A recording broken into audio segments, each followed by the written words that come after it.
건물 없는 교회 어울림교회 임목사입니다. 오늘도 창세기 50장 마지막 특강을 실시하도록 하겠습니다. 창세기 마지막 특강입니다.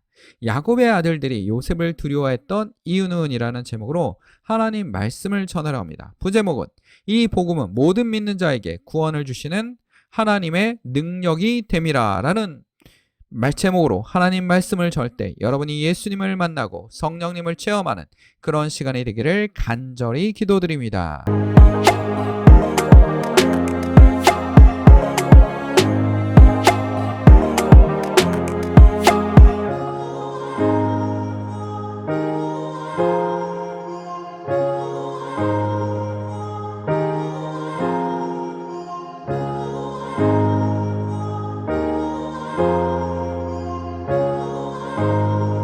하나님의 말씀은 살아있고 활력이 있어 좌우의 날선 어떤 검보다 예리하여 혼과 영과 및 관절과 골수를 찔러 쪼개기까지 하며 또 마음의 생각과 뜻을 판단하나니. 히브리서 4장 12절 말씀입니다.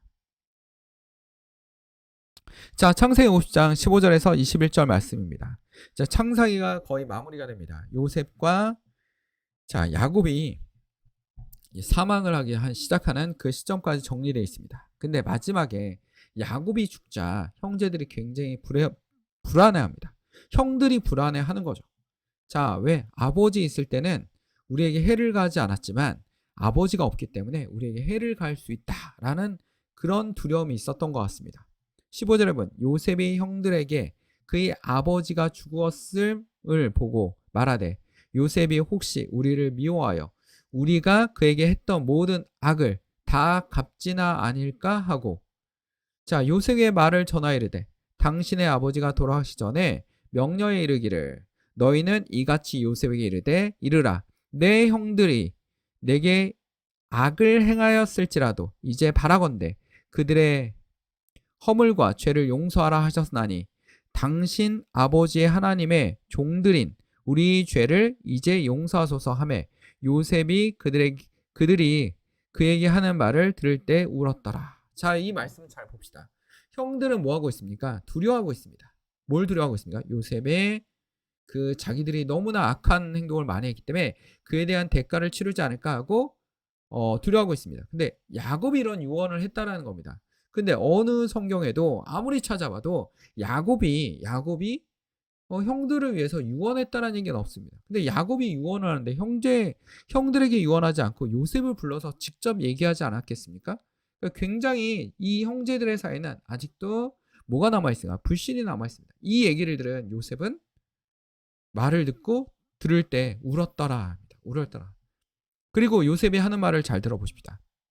그의 형들이 또 친히 와서 요셉의 앞에 엎드려 이르되 우리는 당신의 종들이니이다. 요셉이 그들에게 이르되 두려워하지 마소서. 내가 하나님을 대신하리이까. 나는 심판자가 아닙니다. 내가 죄를 심판할 수가 없습니다. 당신들이 나를 헤아려 하였으나 하나님은 그것을 선으로 바꾸사. 뭘 바꾸셨습니까? 선으로 바꾸사. 정말 악하게 종으로 팔아 넘겼습니다. 요셉이 너무나 얄미워서 팔아 넘겼어요. 근데 어떻게 됐습니까? 요셉이 당시의 초강대국이었던 이집트, 정말 문명을 보여주고 있은 문화와 문명을 보여주고 있었던 그 총강대국의 이집트의 국무총리가 되었고, 그 국무총리에서 하나님의 그 꿈꾸는 재능을 통해서 이 엄청난 재난이죠. 고대의 기근이라는 이 재난을 극복할 수 있게 하셨다라는 겁니다. 정말 큰 업적입니다. 그렇죠? 이집트에서는 정말 큰 업적이었는데 이집트의 요셉이 두려워하지 마소서. 그것을 선으로 바꾸사 오늘과 같이 많은 백성들의 생명을 구하게 하시려 하셨나니 라고 하셨습니다. 모든 사람들을 구원하게 하셨습니다. 하나님께서 이 일을 통해서 저를 쓰신 겁니다. 하나님이 악을 선으로 바꾸사 라고 말했습니다.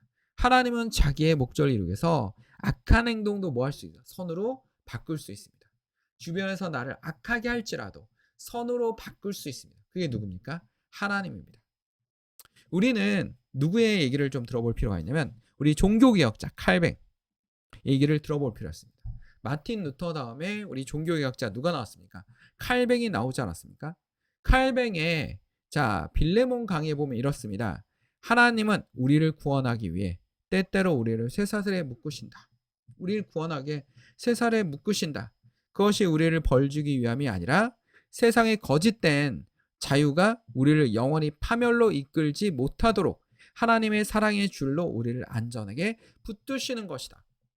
그러니까 하나님께서 칼뱅이 얘기하는 겁니까? 하나님이 구원하시게 우리를 쇠사슬에 묶으신다라는 겁니다.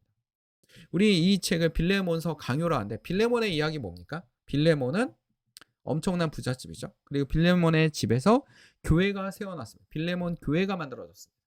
그리고 빌레몬서는 유일하게 사도 바울이 감옥에서 빌레몬에게 전한, 교회에 전한 것이 아닙니다. 빌레몬 개인에게 전한 편지입니다. 누구 때문에 보냈을까요? 도망간 노비 오네시모 때문에 보낸 편지입니다. 사도 바울은 오네시모가 왔을 때 이 사람 도망간 노비잖아요. 로마 시대의 노비는 뭡니까? 그냥 물건입니다. 도구입니다. 그리고 사고 팔고 할 수 있는 주인의 권력이 막강했어요. 그러니까 우리나라 노비는 주인의 권력이 그렇게까지 막강하지 않은데 이 로마 시대 때 그냥 노비는 물건입니다. 도망가는 어떡합니다? 잡혀서 십자가에 처형당해요. 그러니까 오네시모도 아무 생각 없이 도망을 간 거죠. 자, 그리고 감옥에 갇히자 오네시모가 감옥에 갇히자 누굴 만났습니까? 사도 바울을 만났습니다. 이 사도 바울을 통해서 사도 바울이 뭐라고 얘기하냐면 내가 이렇게 감옥에 갇힌 것은 너를 만나기 위함이다. 그리고 오네시모를 우리의 동역자요, 우리의 형제요 하면서 빌레몬에게 용서해 주기를 구하는 편지를 보내지 않습니까? 이런 것처럼 우리에게 용서할 수 있는 마음. 요셉도 그렇게 얘기하지 않습니까? 오네시모처럼 물건 훔쳐서 도망갔어요. 반드시 죽어야겠죠. 그런 노비에 불과합니다. 당시의 문화나 법률이나 관습을 통한다면 반드시 죽어야 될 사람입니다. 근데 어떡합니까? 사도 바울을 통해서 편지를 붙여요. 그리고 빌레몬을 통해서 우리 사랑하는 형제다. 내가 너무나 옆에 두고 싶지만 지금은 내 소유가 아니니 빌레몬 형제에게 너무나 부탁한다. 오네시모는 정말 소중한 우리의 형제다라고 얘기를 하고 있습니다. 우리 빌레몬서 1장 11절에 보면 그가 전에 내게 무익하였으나 오네시모는 무익했어요. 그러나 이제는 나와 내게 유익함으로라고 얘기하고 있습니다. 여러분은 주님 앞에 유익합니까? 여러분 주의 성도로서 유익합니까? 공동체에 유익합니까? 교회 공동체 안에 유익합니까? 라고 물어보고 싶습니다.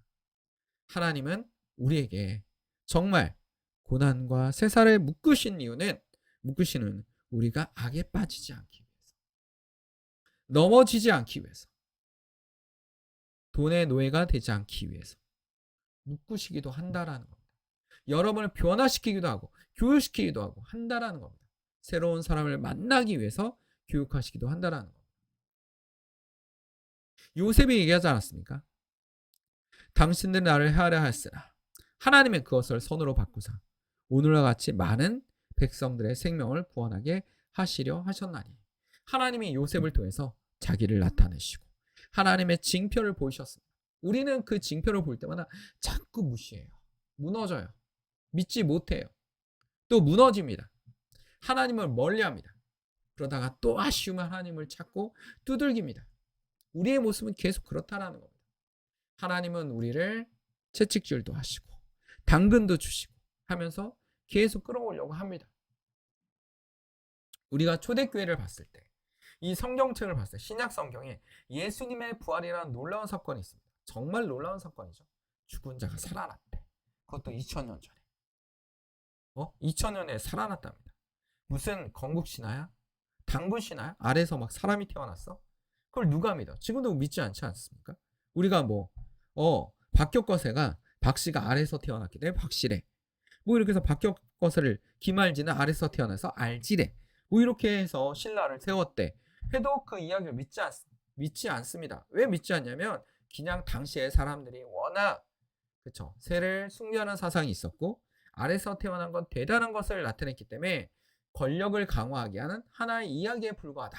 이렇게 해석을 많이 합니다. 근데 부활은 좀 뭔가 다릅니다. 예수님은 왕이지 않지 않습니까? 왕족이 아니에요. 왕족이 아니에요. 굉장히 다윗의 후손이긴 하지만 이스라엘 왕이 되기 위해서 태어나신 분이 아닙니다. 누구의 왕이? 우리의 왕. 전 세계, 전 우주의 왕이신 분입니다. 근데 예수님이 십자가에 달려 돌아가셨대. 허무하죠? 돌아가셨대. 허무합니다. 근데 부활하셨다라는 겁니다. 부활하셨다. 우리 이거 어떻게 믿습니까? 2000년 전에 많은 성도들이, 초대교회 성도들이, 그리고 예수님의 부활을 목격한 사람들이, 그들이 이걸 전파했어요. 그들이 이걸 통해서 이익을 얻었습니까? 뭔가 돈과 부와 권력을 얻었습니까? 전혀 얻지 못했어요. 그들은 오히려 이걸 통해서 죽음을 당합니다. 고난을 당합니다. 근데도 그 손을 놓지 않았습니다. 그리고 그들의 죽음과 피를 통해서 이 말씀은, 부활의 말씀은 살아있습니다. 살아있다라는 거죠. 아무도 이익을 보지 못했어요. 사도 바울은 이익을 봤습니까? 사도 바울은 정말 부귀영화를 누릴 수 있는 사람이었습니다. 이스라엘의 지도자였어요. 가말리아 문화의 굉장히 큰 가말리아 문화의 문화생이었습니다. 굉장히 고급 교육을 받았고, 그리고 이 유대인의 지도자가 될 사람이었습니다. 철저하게 예수교를, 예수님을 믿는 사람들을 반드시 없애야 된다라고 생각을 합니다. 그게 이 사도 바울의 생각이었습니다. 근데 그게 180도 변했다라는 겁니다. 그러니까 사람들은 얘기하죠. 사도 바울이 미쳤다. 지식 때문에 미쳤다. 사고방식 때문에 미쳤다. 너무 많은 지식을 가지고 있다 보니까 미친 것이다. 어떻게 저렇게 변할 수가 있느냐. 사도 바울은 부를 택했습니까? 그가 이 변화를 통해서 엄청난 뭔가 부와 명예와 권력을 얻었습니까? 얻지 못했습니다. 고난과 핍박과 욕과 배신자라는 멍에를 끼고 계속 돌아다니고, 심지어는 기독교인들도 이 사도 바울을 초에 못 믿었습니다. 왜? 우리를 핍박하는 자였는데 이게 말이 되냐. 다들 믿을 수가 없었어. 이 사람이 왜 사도냐. 예수를 보지도 못했는데. 다메섹 도상에서 예수를 만난 사람이 누굽니까? 사도 바울 아닙니까? 그런 핍박 속에서 기독교인들도 배척하고, 일부 기독교인들도 배척하고, 바리새인들은 욕하고 하고, 심지어는 이 유대인의 지도자들은 사도 바울은 반드시 죽여야 된다라고 생각했습니다. 죽이기가 쉽지 않죠. 엄청난 권력자이고 또 로마의 시민권자니까 함부로 죽일 수 없는 겁니다. 이 고난의 길을 선택한 사람이 누굽니까? 사도 바울입니다. 사도 바울입니다. 우린 여기서 뭘 얻을 수 있어요? 이들이 부활이라는 말을 통해서, 부활이라는 거짓말을 통해서 뭔가 부와 명예를 얻었다면 이것은 거짓이 될 수 있지만, 이들은 부활이라는 말을 통해서, 부활이라는 증거를 통해서 어떻게 합니까? 고난을 당했습니다. 그리고 많은 사람들이 죽었어요. 많은 사람들이 죽었어요. 그 이후에 어떻게 됩니까? 그 이후에 복음은 살아있습니다. 혼자 꿈틀거려요. 움직여요. 제자들은 죽어가고 있고, 초대성 교회들은 죽어가고 있고, 핍박당하고, 많은 사람들이 죽었는데도 불구하고 이 복음은 꿈틀거립니다. 움직이고 살아서 로마로 들어갑니다. 로마를 정복하죠. 콘스탄티노스 황제가 그리스도교를 공인합니다. 정식 종교로 인정하는 거죠. 디오클레노스 황제가 국교로 인정하기 시작하죠. 이게 바로 로마의 변화입니다. 로마의 변화예요. 그 과정에서 뭐 여러 가지 문제가 있다 하더라도 하나님은 반드시 이런 문제가 있더라도, 여러분 잘 보십시오.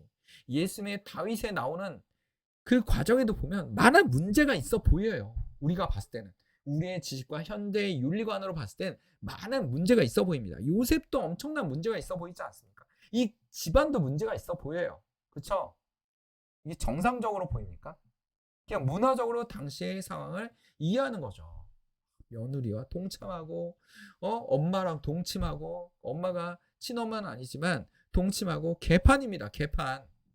개판인데 하나님은 그 과정에서도 반드시 뭔가 이루고 계시더라. 형들이 동생을 노예로 팔아넘기지 않나. 이런 악행이 나오고 있는데도 불구하고 하나님은 그 길을 가고 계시다라는 겁니다.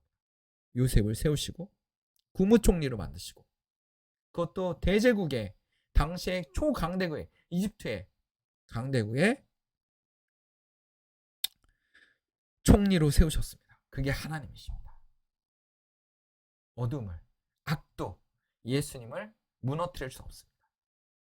악한 행동도, 사람들의 악한 행동도, 마귀의 계략을 통해서 악한 행동도 하나님의 계획을 어긋나게 할 수 없습니다.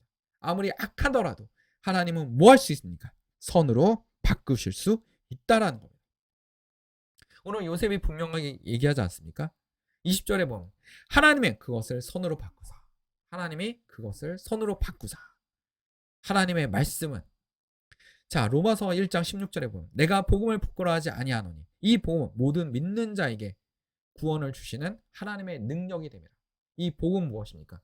예수 그리스도십니다. 예수라는 거죠. 여기서도 핍박하고 저기서도 핍박하는 예수라는 겁니다.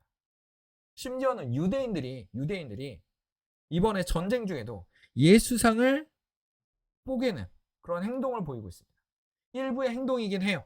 일부의 행동이긴 하지만 그들이 그렇게 교육하고 그들이 그렇게 생각하고 있다는 겁니다. 몇몇은, 유대인들의 소수는 예수를 증오하고 예수는 지금도 죽어야 된다고 생각하는 것입니다. 이게 바로 현실이에요. 이게 현실입니다. 그렇다고 예수의 복음이 무너집니까? 하나님의 계획이 무너집니까? 절대 무너지지 않습니다. 아무리 악하게 하더라도, 아무리 악한 짓을 하더라도 하나님의 복음은 살아서 계속 움직일 수밖에 없다라는 겁니다. 우리 창세기는 분명히 얘기하고 있지 않습니까? 악하고 악한 행동 속에서도 그곳에서 하나님은 계속 살아서 일하고 계시다라는 겁니다. 아무리 막강한 권력이 있더라도 하나님 앞에는 전혀 그 힘을 발휘할 수 없다라는 겁니다.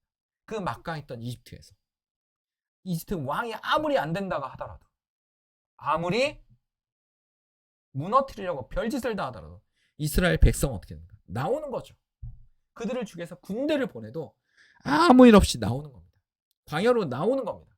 그리고 결과는 어떻게 합니까? 가나안으로 들어가는 겁니다. 그게 하나님의 목적이에요. 누구도 방해할 수 없습니다.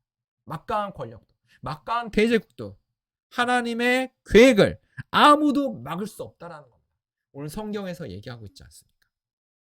하나님의 말씀은, 히브리서 4장 12절에 보면 하나님의 말씀은 살아있고 활력이 있어 자외의 날선 어떤 검보다 또 예리하여 혼과 영과 및 관절과 골수를 찔러 쪼개기까지 하며 또 마음의 생각과 뜻을 판단하라니.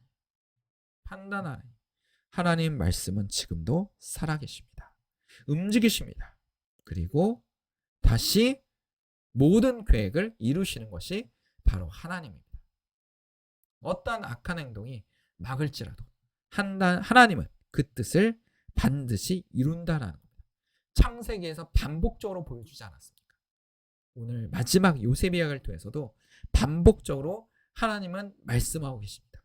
예수 그리스도를 통해서 말씀하시고 많은 제자들과 사도를 통해서 오늘날도 말씀하고 계십니다. 하나님은 살아서 움직이고 계시다라는 겁니다. 이 말씀을 기억합시다.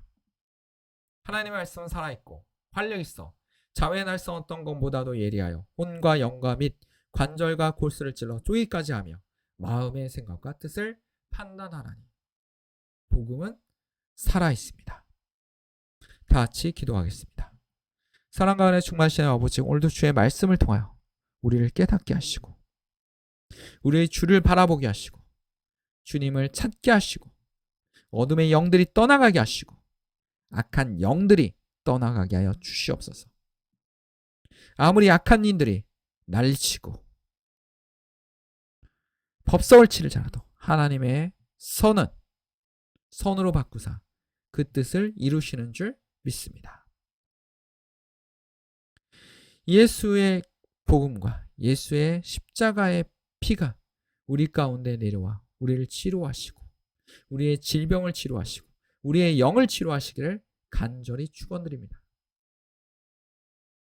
식탁 위에 음식이 떨어지지 않게 하시고 하나님께 감사하는, 매일 감사하는 주의 성도들이 되게 하여 주시옵소서. 이 모든 걸 주님께 맡기오며 예수 그리스도의 이름으로 기도드립니다. 아멘. 건물 없는 교회 어울림교회 말씀 창고였습니다. 하나님께 영광의 박수를 올립니다. 창세기 특강을 마칩니다.